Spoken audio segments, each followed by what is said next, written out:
ஆமா. உங்க கையில மாத்துனது நானு. ஓகே.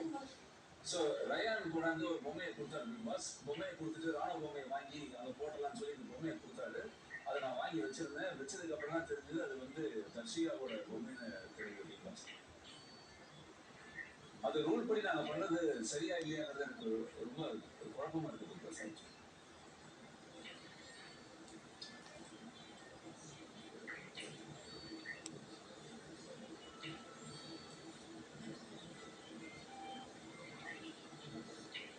வேற எந்த பொம்மை கைமாறியது?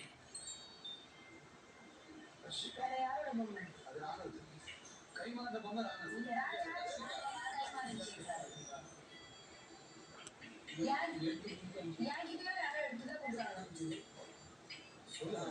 ஜெஃபோட பொம்மையை அவன் எடுத்துதான் கொடுத்தாங்க பிக் பாஸ்.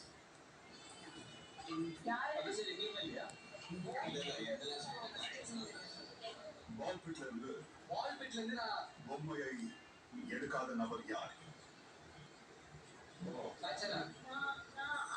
மஞ்சரி வந்து என்கிட்ட ஆனந்திக்கு எடுத்து கொடுத்தாங்க. பால்பிட் உள்ளதான் எடுத்து கையில வச்சா நான் எடுத்துறேன். மஞ்சரி என்கிட்ட ஆனந்தி எடுத்து கொடுத்தீங்க தானே? ஆமா எடுத்து கொடுத்தாங்க.